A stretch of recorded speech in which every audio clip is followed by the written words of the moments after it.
America और भारत में deal हुआ है जिसमें अमेरिका कृषि उत्पादन भारत के बाजार में खोल दिया गया है। इससे भारत के किसानों में क्या प्रभाव पड़ेगा, इसमें आपका क्या कहना है? देखिए, पहली बात तो भारत और अमेरिका में काफ़ी समय से ना-नुकुर होता रहा। अमेरिका चाहता था कि रसिया से तेल ना खरीदे और उस खरीदने पर तो उन्होंने 50% का टैरिफ लगा दिया था। और इसके पहले भी मोदी सरकार ने देश के किसानों को आश्वस्त किया था कि जो अमेरिका से डील होगा तो किसानों का हित किसी भी कीमत पर उसका गिरने नहीं देंगे, किसानों का हित हम बरकरार रखेंगे। लेकिन मोदी सरकार पता नहीं किस कारण, किसके दबाव में, कौन ऐसी उनकी मजबूरी थी कि वो जो है अमेरिका से डील किए हैं और जिसमें जो टैरिफ अब आया है 18% का।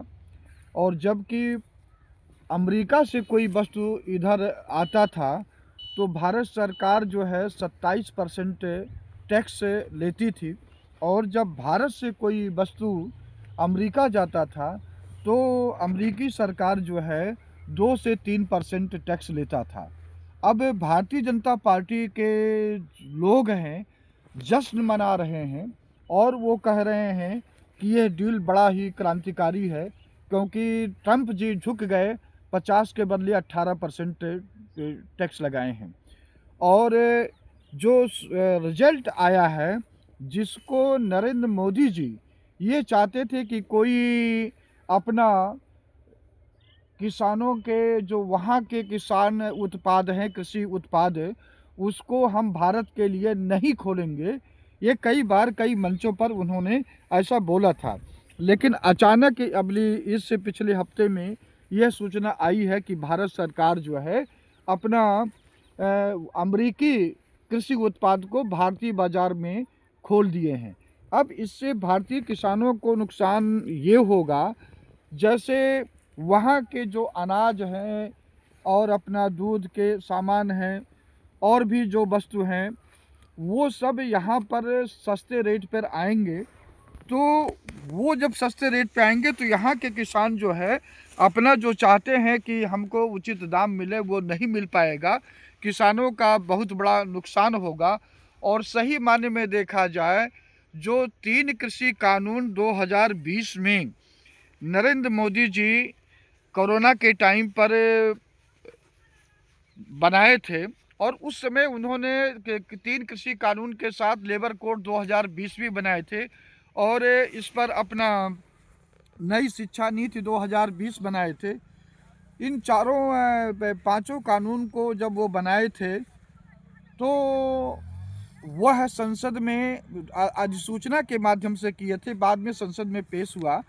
लेकिन इसमें कमी क्या है, जो 3 कृषि कानून थे खास करके एमएसपी लागू करने के लिए देश के किसान करीब 1.25 साल आंदोलन किए, लेकिन यह मोदी सरकार उन पर नहीं मानी। जब देखा उत्तर प्रदेश में चुनाव है तब जा कर के पीछे हटी। और अभी जो है लेबर कोड 20 भी इन्होंने लागू कर दिया, जो कि बहुत ही सामंतवादी नीति का वो है।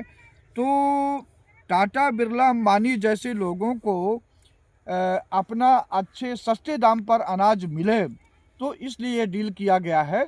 और आने वाले टाइम पर जो हमारे किसान हैं देश के, उनको बहुत ही कठिनाइयों का सामना करना पड़ेगा, आर्थिक संकट का सामना करना पड़ेगा।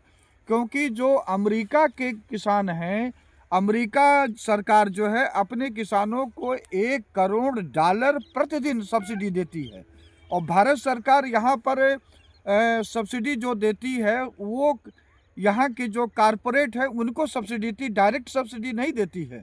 तो इस प्रकार देखा जाए तो ये बहुत ही गलत से समझौता है।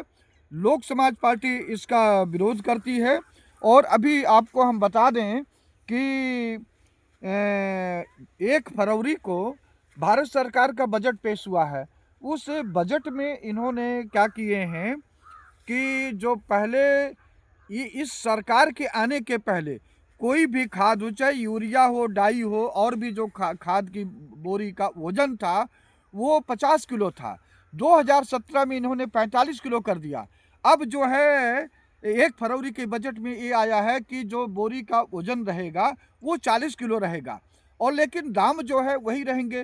तो इस प्रकार मोदी सरकार जो है, जो खाद बनाने वाली कंपनियां हैं, जो विदेशों से खाद आयात करते हैं, उन लोगों को लाभ पहुंचाने के लिए यह है 50 से 45 और अब 40 किलो का वजन बोरी किया है। लोक समाज पार्टी इसका विरोध करती है और 15 फरवरी को जंतर मंतर पर जो और मुद्दे हमारे रखे गए हैं, उस मुद्दों में ये कृषि कानून के समझौते को लेकर के, अमेरिकी बाजार जो भारत में खोले हैं उस कृषि उत्पादन उसको खोलने के लिए, और प्लस जो है बजट में 45 किलो का बोरी अब 40 किलो करने के, इसके विरोध में जंतर मंतर प्रदर्शन होगा 15 फरवरी 2015 को।